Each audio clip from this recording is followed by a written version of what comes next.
Summertime! Halo-halo time! Tikman nating muli ang mga ipinagmamalaki nating mga Pilipino na halo-halo. Dito sa Esperanza, sa Sultan Kudarat, sa Mindanao, nakahilera ang 28 stalls ng halo-halo. Di pa naman po nangyayari po dito sa amin sa halo-haluan. Yung nag-aagawan po kami ng customer. Kasi pag yung suki mo talaga, Dahil industriya na ang paghahalo-halo rito tuwing buwan ng Abril, ipinagdiriwang nila dito sa Esperanza ang kanilang Halo-Halo Festival. Taon-taon, gumagawa sila rito ng giant halo-halo na pinagsasaluhan ng mga residente kung saan kanya-kanya silang salo gamit ang baso at pitsil. Dito lamang sa Esperanza, ninyo makikita sa buong Pilipinas na magkakatabi ang iisang negosyo. Si Virginia, mag-aapat na dekada na ang kanyang halo-halo business. Nagsimula ako nagtinda ng halo-halo noong 1986. Ang sikreto kung bakit daw sila binabalik-balikan ang kanilang nag-uumapaw na mga sahog na ang ilan homemade. Yung ingredients ko laging bago araw-araw. Binibili namin sa public market, tapos kami ang nagluluto. Mula ube, minatamis na saging, pati na toppings na mani. Binabutan ko na sa lusong para bayuhon, para makuha ang iyang apanit.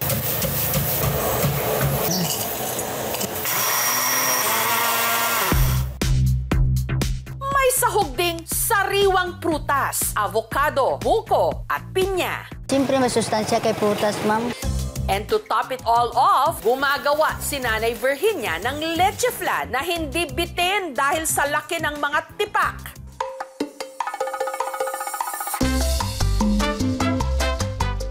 Nilalagyan din nila ito ng toppings na mani mula 50 to 70 pesos.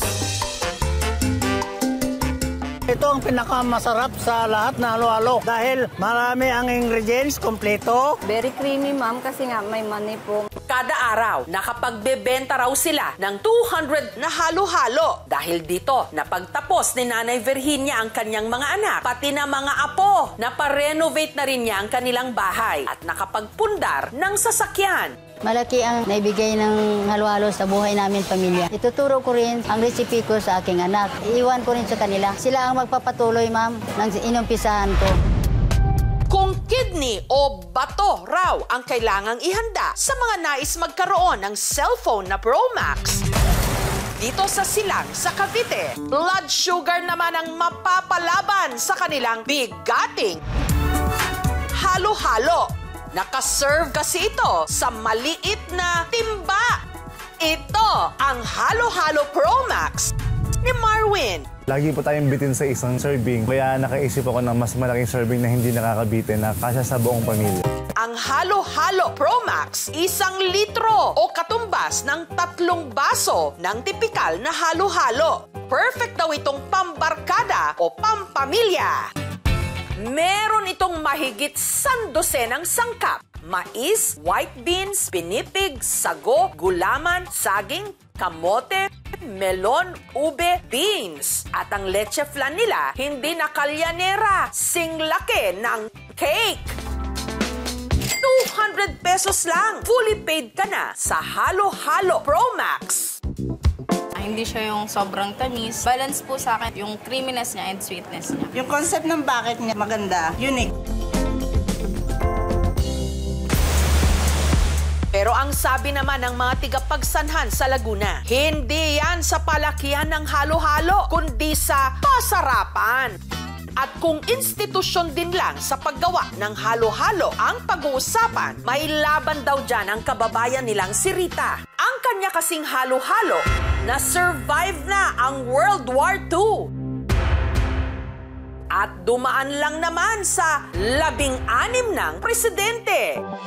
Presenting ang Aling Taleng's Halo-Halo since 1933. Nagsimula nung Aling Taleng's Halo-Halo, lola ko. Sabi nila 1933. Tapos next generation, yung mother ko, yun yung si Aling Taleng. Tapos third generation ako. Ang original recipe na sinusunod pa rin daw nila hanggang ngayon, hindi katulad sa iba na lunod sa sahog. Ang kanila, 6 lang ang sangkap: munggo, white beans, ube at makapuno. Paano? Lahat ng sahog, ginagawa namin, lahat press. Sinahugan din ng kundol o winter melon sa Ingles. Opo, yung flavor ng milk tea. At ginagawa nila itong minatamis. Ang binalatang kundol, hinaluan muna ng apog. Para yung texture niya is hindi malabog pag nilalaga. Sunod na ibinabad sa tubig ng 1.5 oras. At saka pinakuluan.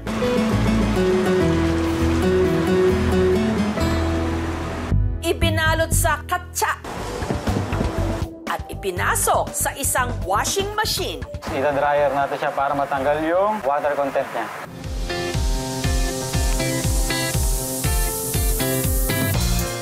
At saka ito nilagyan ng arnibal, pampatamis. Ang kanila namang toppings, hindi ube, leche flan o ice cream, kundi minatamis na tumbong ng nyog. Ito, nanggagaling pa sa ibang bayan. Dito sa bayan namin is madalang lang ganito.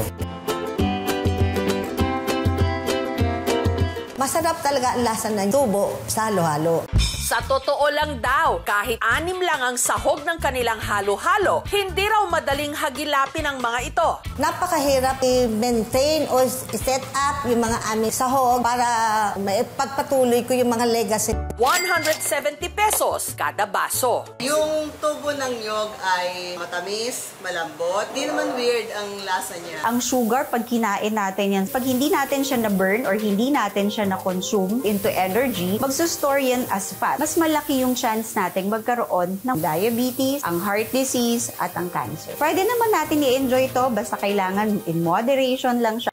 Tayong mga Pilipino, hindi kompleto ang tag-araw o tag-init kung walang halo-halo. Pero ano man ang ihalo mo rito, mas tatamis pa rin kung meron kang kasalo. Thank you for watching, mga kapuso. Kung nagustuhan niyo po ang videong ito, subscribe na sa GMA Public Affairs YouTube channel. And don't forget to hit the bell button for our latest updates.